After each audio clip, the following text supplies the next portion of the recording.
Om Ajnana Timilandasya Gyanam Jalam Shalakaya Chakshurumeditam Jena Taisame Shigurave Namah. Namam Vishnupadaya Krishna Pestaya Bhutale Srimati Bhaktivedanta Swaminiti Namine Namaste Sarasvati Deve Gauravani Prachaline Nilveshesha Sunyavadi Plachatya Deshatarine.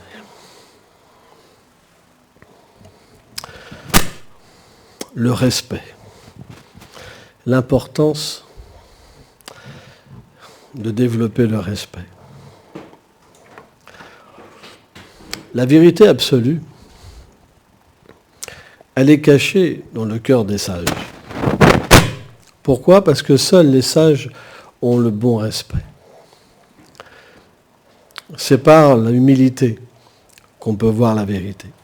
Si on pense être la vérité, elle devient cachée. C'est pourquoi, si nous voulons comprendre quelque chose sur Dieu, on doit devenir le plus petit. Être très humble. Même Brahma, il n'était pas assez humble pour comprendre Krishna. Parce que les Védas expliquent que le monde matériel n'est qu'une réflexion de la réalité absolue. Tout ce qui existe dans le monde matériel existe dans sa réalité dans le monde transcendantal. Tout. La forme, le nom, les attributs, les actions. Mais la différence, c'est qu'elles sont éternelles, emplies de connaissance et de félicité. Alors que dans ce monde, tout est temporaire, empli d'ignorance et une source de souffrance. C'est pourquoi quand on n'a pas d'humilité et qu'on veut par nous-mêmes se libérer de cette condition de souffrance, la seule chose qu'on peut réaliser, c'est que l'attachement est la source de la souffrance. Et qu'on se doit de se libérer de la conception matérielle de l'existence. Je suis ce corps. Si on n'est pas au moins à ce niveau-là, on va juste être sur le plan de l'action intéressée. L'action intéressée, c'est qu'on va agir pour le corps. On va adorer pour le corps. On va méditer pour le corps, pour être bien. Mais ça, c'est juste de l'action intéressée. Ça veut dire que vous faites ça pour être bien. Mais c'est que pour votre faux ego. Vous n'avez aucune connaissance de qui vous êtes. Et c'est impossible de comprendre qui vous êtes par ce biais.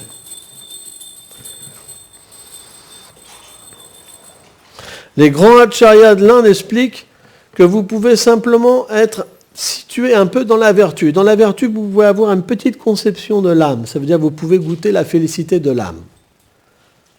Et vous pouvez penser, je suis une parcelle du Brahman. Mais pas plus. Parce que dans cette conception-là, vous pensez être l'égal.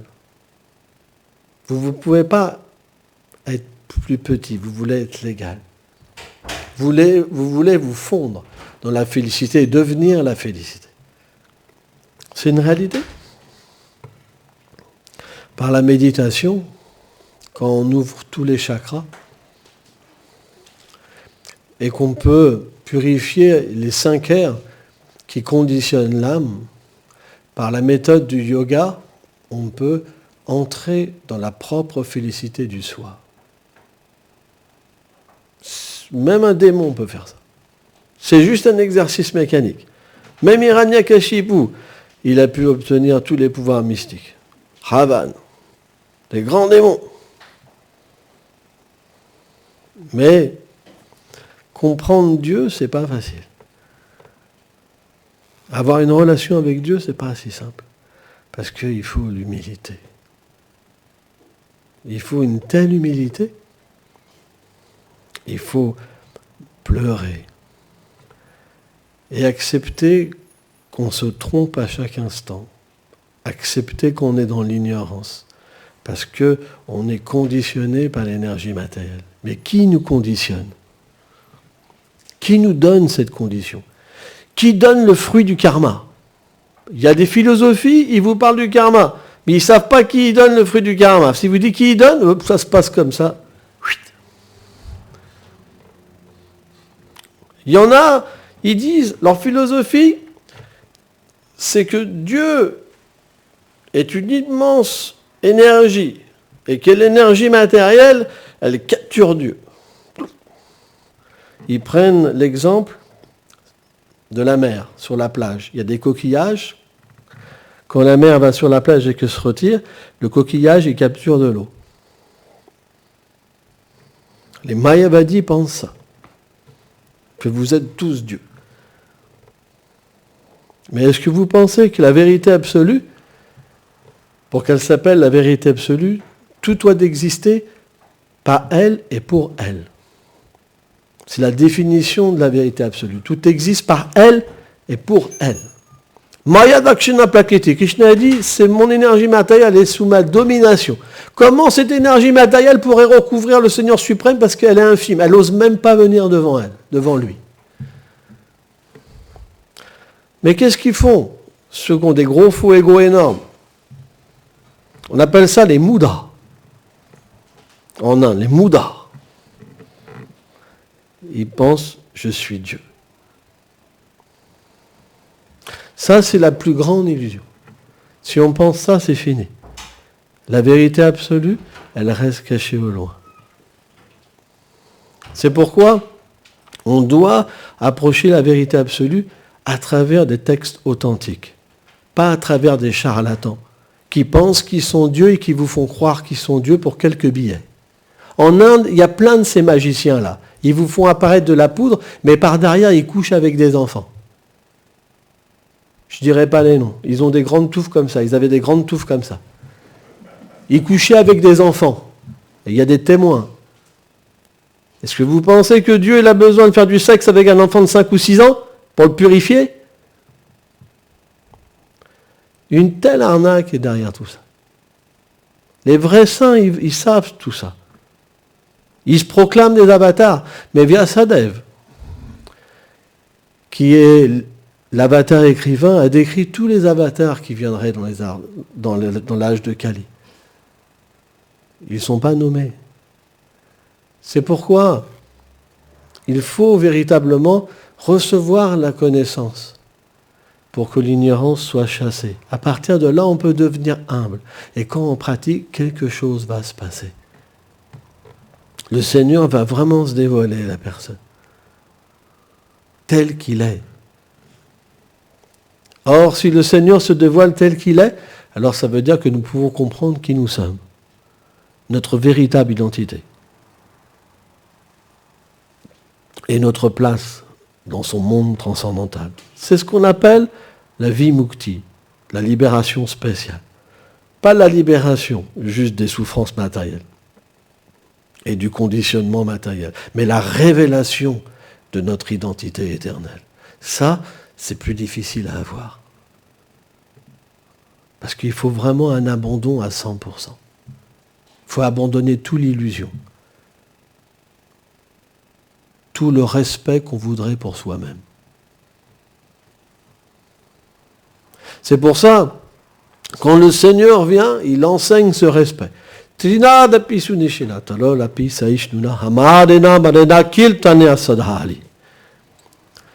tu veux chanter purement, voir ce Seigneur face à face, il faut que tu sois plus humble qu'un brin d'herbe.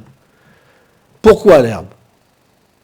Si vous prenez la queue d'un chien, vous faites ça, ça revient toujours. Vous avez essayé de tordre la queue d'un chien, c'est impossible. Ça, c'est la fierté. Ils sont fiers. Ils sont vraiment fiers. I am God. Je suis fier. Vous les voyez en Inde, ils sont tous dieux. Ils se saluent comme ça. Namo Narayan. Ils vont même inventer les Narayan mendiants. Le Seigneur est devenu un mendiant, il est devenu un pauvre. Maintenant, il traîne dans la rue, il dort dans la rue comme ça. Adrina Narayan. Hein? Mais le principe du brin d'herbe, c'est que quand vous foulez un brin d'herbe, il ne revient pas. Il reste écrasé. Ou la paille. La paille, elle va dans le sens où le vent l'amène. Elle est abandonnée. Il y a l'abandon complet. Peu m'importe ce que tu veux de moi, je l'accepterai. Même si ça me cause le plus grand désarroi, la souffrance, je l'accepte. Ça, c'est l'humilité. La tolérance, comme l'arbre. Pourquoi l'arbre? L'arbre, il donne l'ombre quand il fait chaud. C'est très agréable. Quand il fait 50 en Inde et vous avez des arbres, il fait frais. C'est comme une clim. Les gens profitent. Ils prennent les fruits. L'arbre dit rien. Il donne. Il le coupe. L'arbre, il dit rien. Comprendre que tout l'environnement, c'est simplement la réaction de nos actes passés. La position que nous avons en ce moment, c'est le résultat de notre karma. Nous ne devons pas nous battre. Nous devons accepter que tout ce qui nous vient, c'est pour nous sanctifier. Si nous nous battons, nous agrandissons notre orgueil, notre colère. Mais si quelqu'un vient nous frapper et que nous comprenons que c'est dû aux réactions de nos actes, à ce moment-là, tout notre karma graduellement se purifie et nous obtenons des qualités divines. La tolérance, c'est comprendre que rien ne vient sans la grâce divine. Il y en a, ils pensent que c'est que le bien et le mal, c'est Satan. Mais le saint, lui, il ne voit pas ni le bien ni le mal. Il comprend qu'il n'y a qu'une vérité. Et même s'il y avait un Satan, il serait sous la juridiction du divin, Krishna. C'est pour ça, tout ce qui lui arrive, c'est qu'une bénédiction. Donc il tolère avec l'amour, le respect. Il offre à chacun le respect. Pourquoi? Parce que le Seigneur accompagne l'être vivant, le jiva. L'atma, il est le paramatma. Il accompagne tous les êtres. Il y a deux entités dans chaque être vivant. Le paramatma et l'atma. C'est ce qu'expliquent les livres authentiques, les écritures authentiques.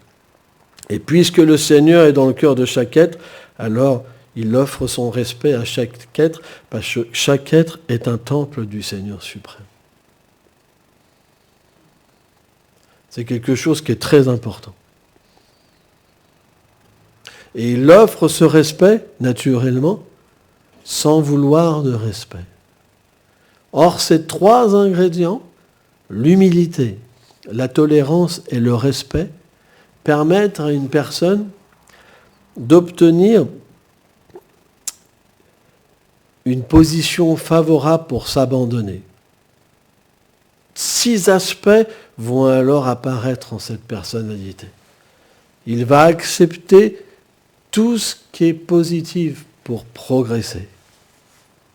Il va, en fait, par ces 3 ingrédients, l'introspection vient.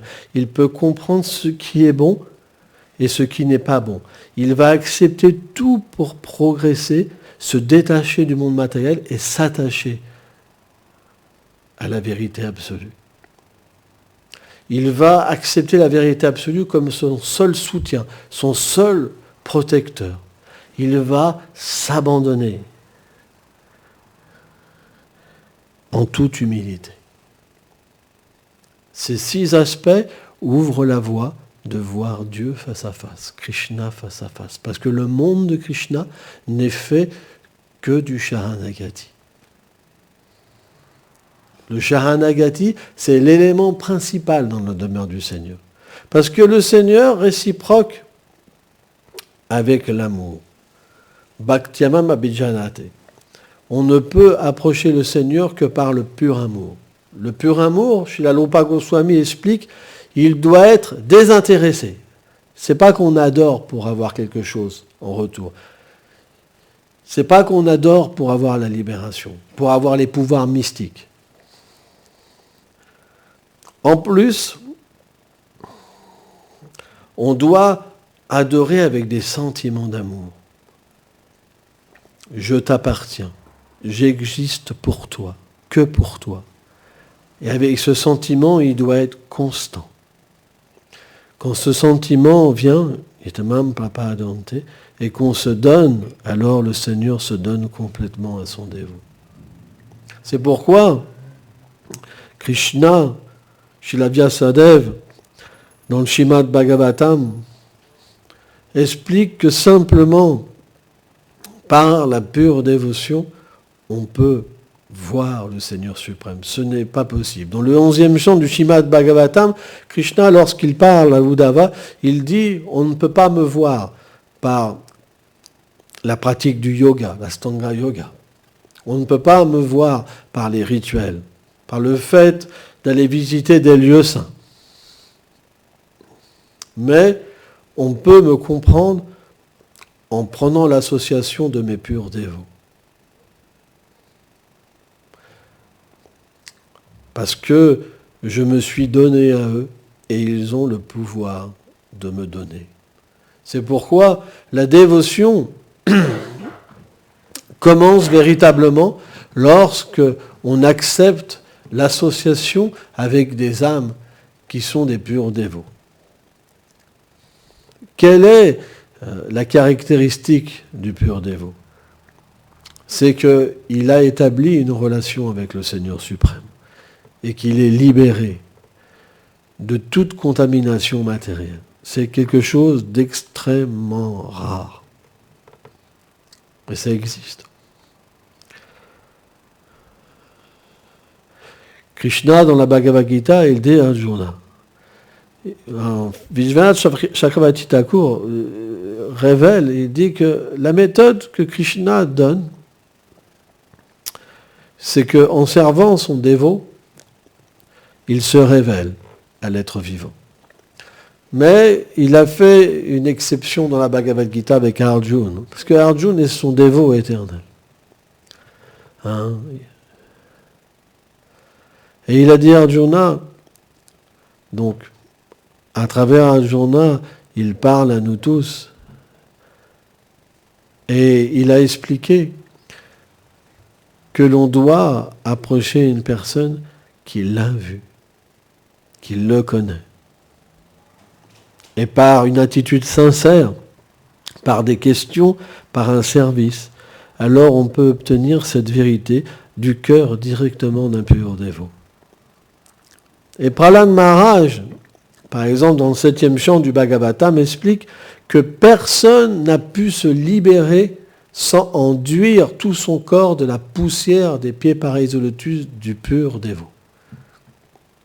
C'est pourquoi Krishna envoie ses dévots dans le monde matériel. Constamment. Alors constamment, bien sûr, rien qu'une seconde à Brahmaloka, un instant, ça représente un an. Donc les temps sont différents selon les systèmes planétaires. Mais le Seigneur envoie constamment ses dévots dans ce monde pour rétablir la pureté des Écritures, mais également pour donner sa miséricorde. Parce que tant qu'on n'est pas pur et qu'on n'a pas pu expérimenter la vérité, on ne peut pas comprendre les Écritures telles qu'elles sont. Ce n'est pas possible. Donc, leur sens est constamment interprété. Et si le Seigneur n'envoie pas de purs dévots dans des lignées, alors la lignée, elle perd tout son fondement. Et à la fin, l'enseignement, il est perdu. C'est pourquoi, dans des lignées authentiques, qui sont directement organisées par le Seigneur suprême pour véhiculer le pur savoir, car le savoir transcendantal n'est pas différent du Seigneur suprême. En fait, les acharyas, explique une chose. Bien qu'un mot matériel ne peut pas contenir le Seigneur suprême, ce Seigneur suprême, il peut quand même utiliser un mot matériel pour se révéler. C'est la nature du Seigneur. Puisqu'en fait, l'énergie du Seigneur et lui-même ne sont pas différents. Puisque tout émane de lui, tout ce qui émane de lui, automatiquement, rien n'est différent de lui. Et à la fois différent. Achintya, ça c'est inconcevable. Beda à Beda, c'est à la fois pas différent et c'est à la fois différent. Comment on peut expliquer ça? Par exemple, prenons... Oh, t'as l'air malade, toi. Hein? Non? Prenons l'exemple des différentes énergies du Seigneur. Il y a une énergie qu'on appelle Jiva Shakti. Ce sont les âmes. Nous sommes tous des petites âmes. Et l'âme est une partie intégrante du Seigneur suprême. Mais elle n'est pas le Seigneur suprême. Ça veut dire quoi? Ça veut dire que presque toutes les qualités du Seigneur sont présentes, mais d'une manière atomique dans l'âme. Elle est Satchit Ananda. Elle est faite d'éternité, de connaissance et de félicité. Vigra, elle a aussi une forme éternelle. Mais c'est atomique. Le Seigneur est tout-puissant, nous sommes infimes. Par exemple, nous avons la faculté de créer. C'est une création. Oh, c'est une création. Vous comprenez? Ça, c'est une création de l'être vivant. Nous avons une faculté de créer. Parce que nous sommes une partie intégrante du Seigneur suprême. Et la différence, c'est que lui, il manifeste des milliards d'univers. Des milliards, il y en a. C'est expliqué dans les Védas que notre univers, c'est le plus petit. C'est un Brahma à 4 têtes. Il y a des Brahmas à 1000 têtes, à 10 000 têtes, à 100 000 têtes, à 1 million de têtes. C'est le tout petit univers, le plus petit, le nôtre. Il y en a des milliards comme ça. Et en fait, à l'intérieur de l'univers, à l'extérieur, il y a des couches 10 fois plus épaisses. Et à chaque fois, elles sont plus importantes qu'à l'intérieur. Et ça repose sur ce qu'on appelle la rivière Virage, ou techniquement appelé l'océan Karana. C'est un endroit où c'est des âmes coagulées, c'est expliqué. C'est un océan d'âmes. Certains spiritualistes retournent dans cet endroit-là. C'est un endroit où il n'y a ni l'influence de l'énergie matérielle, ni l'influence de l'énergie spirituelle. C'est un endroit de neutralité. Les bouddhistes vont là, c'est ce qu'on appelle le nirvana.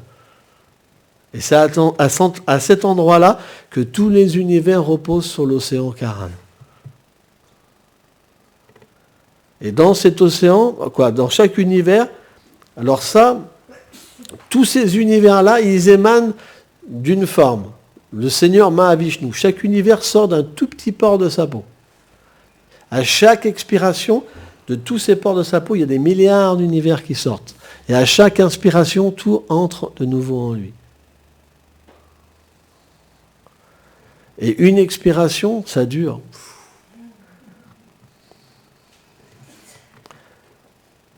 La vie de Brahma, 100 ans. Comment on va multiplier la vie de Brahma? On va calculer 1 jour et 1 nuit. On le fait. En fait, l'âge, le temps est divisé en 4 âges. Satya Yuga, Treta Yuga, Dwapara Yuga et Kali Yuga. Le Kali Yuga, c'est 432 000 années. Si je rajoute 432 000 années à 432 000 années, ça me donne le temps du Dwapara Yuga. Si je rajoute encore 432 000 années, ça me donne le temps du Treta. Si je rajoute encore 432 000 années, ça me donne le temps du Satya Yuga. Ça, je multiplie par 1000. Ça donne le jour, plus la nuit. Et je multiplie par 1 mois, par 1 année, et par 100 années, ça me donne la durée d'une inspiration. Expiration de Mahavishnu. L'apparition et la disparition de l'univers. Donc le temps est complètement différent. C'est pourquoi, quand on dit qu'on est Dieu, on est dans l'ignorance parce qu'on ne comprend pas les pouvoirs du Seigneur suprême. Et ça, Mahavishnu, c'est une manifestation partielle d'une manifestation partielle d'une manifestation partielle de Krishna. Qui explique ça? Vyasadeva. Qui est Vyasadeva? L'autorité des Védas. Qu'est-ce que sont les Védas? Les Védas, ils sont donnés à chaque début de la création. Comment ça se passe? Dans chaque univers, on revient dans l'univers, le Seigneur, Mahavishnu, se manifeste dans Garbhakasha Vishnu, chaque univers.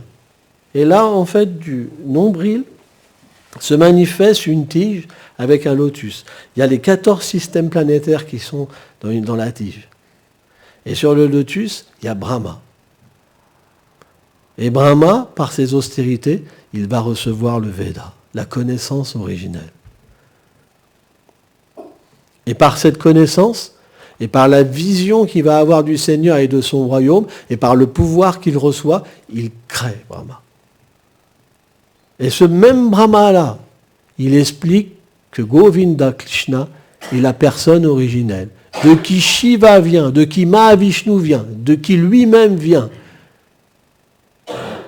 Donc c'est pourquoi on doit comprendre à travers les autorités spirituelles qui est le Seigneur suprême. Une fois qu'on comprend, qu'est-ce qui se passe? Quand on l'adore, ça marche, parce que c'est authentique. Sans ça, il reste caché. C'est expliqué dans la Bhagavad Gita qu'il reste caché par son énergie impersonnelle. C'est pourquoi on doit avoir cette humilité de comprendre que le Seigneur peut se révéler à travers la connaissance. C'est son droit. Il a tout le pouvoir. Il peut venir ici s'il veut, avec ses associés, avec sa demeure, pour nous appeler. Viens avec moi. C'est important. Mais dès qu'on pense fièrement, moi je ferai comme je veux, le Seigneur est réciproque aussi, en tant que l'âme suprême, mais par rapport à notre qualification, pas plus.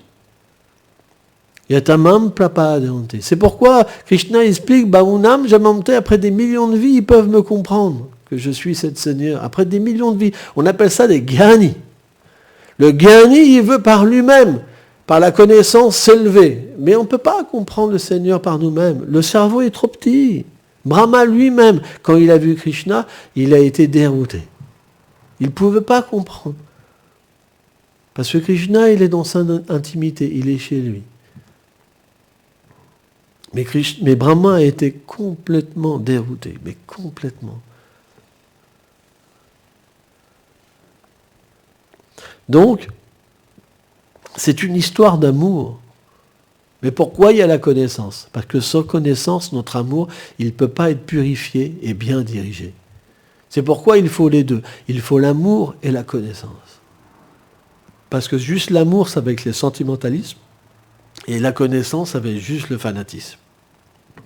Il faut la combinaison des dieux, des deux.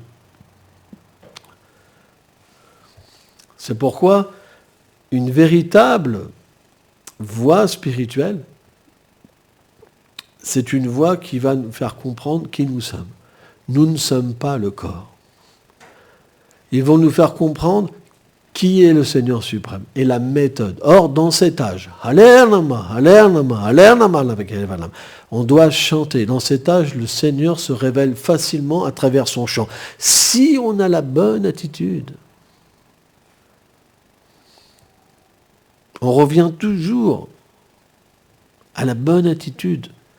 Tant que notre attitude n'est pas bonne, le Seigneur donne simplement le pouvoir matériel, les siddhis, les pouvoirs mystiques, la libération impersonnelle, mais pas l'amour de Dieu. Et ça peut être facilement obtenu. Mais entrer dans sa demeure, c'est pratiquement impossible. Sauf si un associé du Seigneur nous y introduit. C'est pourquoi Krishna, dans le 11e chant, explique à Uddhava l'importance, l'importance de prendre refuge dans un maître spirituel qualifié.